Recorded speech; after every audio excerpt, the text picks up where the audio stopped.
nimusingize umukiza mumurebe mukire n'abanyabyaha nibaze arabamara inyota nubwo yigeze kwicisha bugufi yari umwami impumyi zihumuka ku bw'amaraso ya Yesu abantu bose basingiza umukiza wazutse musingize uwo mukiza ubavana mu byaha.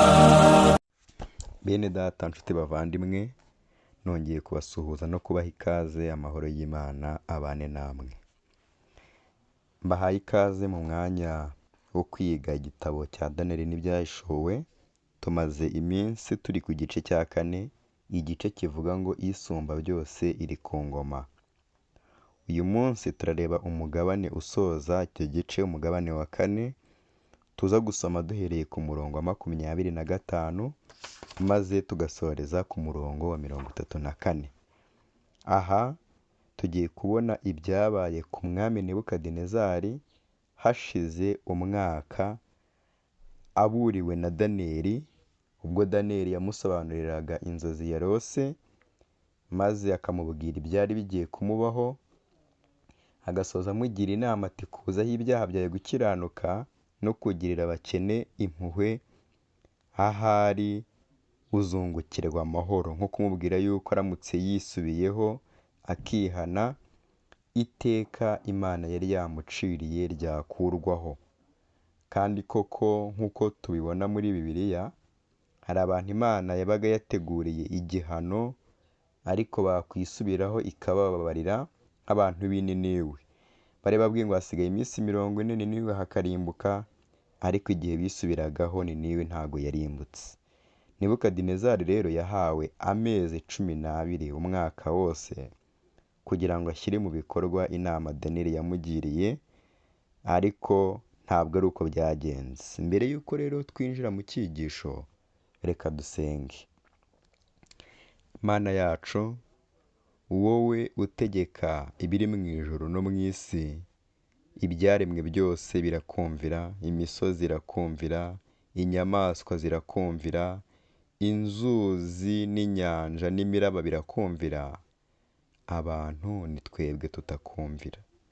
Ndakwinginze kugira ngo muri uyu mwanya ubwo tugiye kwiga iki cyigisho, uduhe umutima uca bugufi, uturinde ubwibone, uturinde kwigomeka kose, ahubwo uduhe kugendera mu bushake bwawe.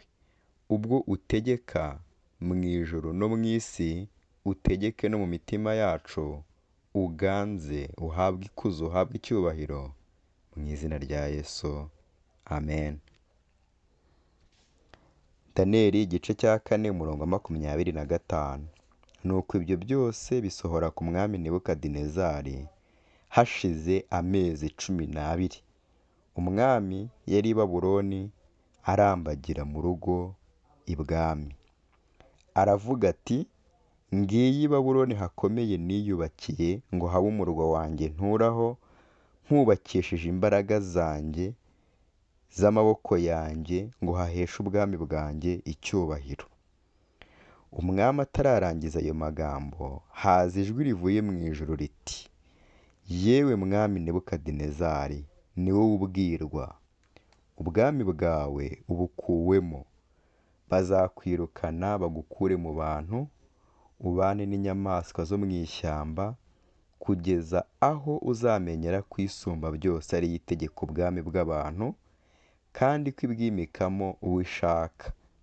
Nuko uwo mwanya iryo jambo risohora kuri Nebukadinezari, yirukanwa mu bantu, akajya arisha nk'inka, umubiri we utondwaho n'ikime kiva mu ijuru, kugeza aho umusatsi we wabereye urushoke nk'amoya y'ikizu, inzara ze zihinduka nk'iz'ibisiga. Aha turabona ibyabaye kuri uyu mwami Nebukadinezari, aho kugira ngo yisubireho ahubwo igihe yongerewe ntabwo yagikoresheje neza. Nebukadinezari yananiwe gukoresha amahirwe yari yaherewe mu miburo yari yakiriye.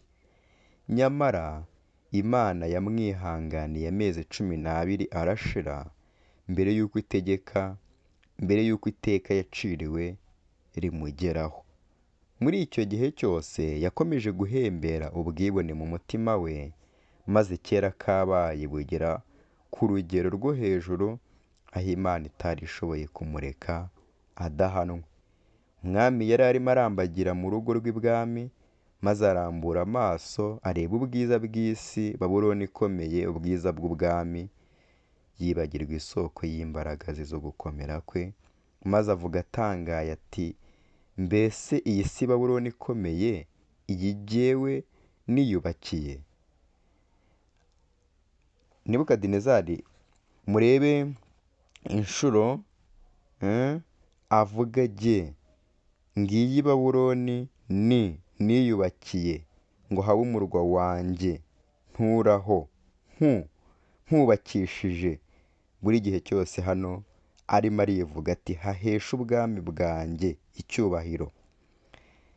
Urabona yuko ibintu byose yabonaga yuko ari we ubwe, ari we wabishoboye mu mbaraga ze, ariko yibagiwe isoko y'imbaraga, isoko y'ubwenge, isoko y'icyubahiro, isoko y'ubushobozi, maze aho kugira ngo asingize Imana, asingiza imbaraga ze. Igihe rero cyari kigeze ngo Nebukadinezari acishwe bugufi, ijwi ryaturutse mu ijuru ryongera gutangaza iteka ryendaga kumugeraho, kandi ukugira neza kw'ijuru kwahise gukomeza umurimo wo gushyira iryo teka mu bikorwa. Gutekereza neza kwamuvuyeho, gukomera n'ubwiza by'umurwa we gukomera n'ubwiza by'umurwa we ukomeye ntibyari bikimutwaye umutima. Imana ikoresheje urutoki yamukozeho, yamukuyeho ubushobozi bwe bwo kubona ubwiza bwabwo no kubwishimira. Yahise yanga kuba aho hantu baba, maze ashakira urugo ndetse n'inshuti mu ishyamba. Nebukadinezari yabaye nk'ugize ikibazo cyo mu mutwe, kuko ntabwo yari agifite ubwenge nk'ubu dufite bukora neza. Ava ibwami ajya mu ishyamba nk'uko byari byarahanuwe n'umuhanuzi Daniyeli igihe yamusobanuriraga za nzozi yarose. Umurongo wa 31, nuko hanyuma y'iyo minsi jyewe Nebukadinezari nuburira amaso yanjye mu ijuru, ngarura akenge, mperako nshima Imana isumba byose, ndayambaza, nubaha ihoraho iteka ryose, kuko ubwami bwayo ari bwo bwami butazashira, kandi ingoma yayo izahoraho uko ibihe bihaye ibindi. Ariko abo mu isi yose ni nk'ubusa imbere yayo, ikora uko ishaka mu ngabo zo mu ijuru no mu bantu bo mu isi, kandi ntawe ubasha kuyikoma mu nkokora cyangwa kuyibaza ati, uragira ibiki? Icyo gihe subizwamo ubwenge, ubwiza burabagirana nahoranye bungarukamo, butuma ubwami bwanjye bugira icyubahiro, maze abajyanama banjye n'abatware banjye baza kunshaka. Mperako nkomezwa mu bwami bwanjye, ndetse nongerwa icyubahiro cyinshi. None jyewe Nebukadinezari ndashima umwami wo mu ijuru, ndamusingiza, ndamwubaha, kuko imirimo ye yose ari iy'ukuri, kandi inzira ze ari izigororotse, ariko abibone abasha kubacisha bugufi. Mbega ubuhamya buryoshye! Mbega amagambo ya nyuma ya Nebukadinezari tubona muri Bibiliya y'ukuntu ari amagambo ashimishije. Ni amagambo agaragaza iherezo ryiza. Nebukadinezari noneho yuburiye amaso mu ijuru, aho gukomeza kuyahanga kuri Babuloni, kuri bwa bwiza bw'ubwami bwe. Yahanze amaso ku isoko y'imbaraga. Nyuma y'imyaka 7 nibwo yagize icyo gitekerezo, nibwo yongeye kugarurwamo ubwenge, nibwo yongeye gusingiza Imana. Icyubahiro cye n'ubuhanga bwe byaramugarukiye, abajyanama be bajya kumushaka, nuko yongera kwicara ku ntebe ya cyami. Isezerano ryari uko ubwami bwagombaga kongera kuba ubwe, nk'uko tubibona ku murongo wa 26. Nshuti bavandimwe rero, igihe Nebukadinezari yamaze ari mu ishyamba arisha nk'inka, amateka agaragaza ko umuhungu we witwa Evili Merodaki ari we wamusigariyeho, ariko atari umwami wimye nk'uko Nebukadinezari yari ari, ahubwo twavuga ko ubwo yaramusigariyeho mu nzibacyuho, ariko Nebukadinezari agarutse yongeye gusubira ku butegetsi bwe. Kubabazwa kwageze ku ntego kwari kwagenewe kugeraho. Nebukadinezari yari yize isomo ryo kwicisha bugufi. Igihe yari yongeye kugubwa neza, umwami ntiyibagiwe iryo somo. Yari yiteguye kuzirikana ko isumba byose ari yitegeka ubwami bw'abantu, kandi ko ibuha uwo ishatse. Yohereje mu bwami bwe hose itangazo riturutse ibwami, ririmo amagambo yemeza yuko yagize ubwibone, rikanagaragaza ishimwe no guhimbaza umwami wo mu ijuru. Bene data, nshuti bakundwa, aya ni nayo mateka ya nyuma tubona avuga ku mwami Nebukadinezari. Igishimishije kirimo ni uko yasoje neza. Ari uku nguko, kuko nyuma nta bindi bibi tubona, twatekereza yuko yagize amaherezo meza, kandi ko yazaboneka mu bwami bw'Imana nimba yarakomeje gusingiza Imana, akayiha ikuzo, akayigira nyambere mu mibereho ye. Ndasaba Imana kugira ngo itubere nyambere mu buzima bwacu, itwigishe guca bugufi, itwigishe ko ari ikwiriye gutegeka mu ijuru no mu isi ndetse no mu mitima yacu, ubwami bwayo bube muri twebwe, kandi nibikomeza gutyo tuzagira amaherezo meza. Nibyo nabifuriza, nanjye niyifuriza mu izina rya Yesu. Amen.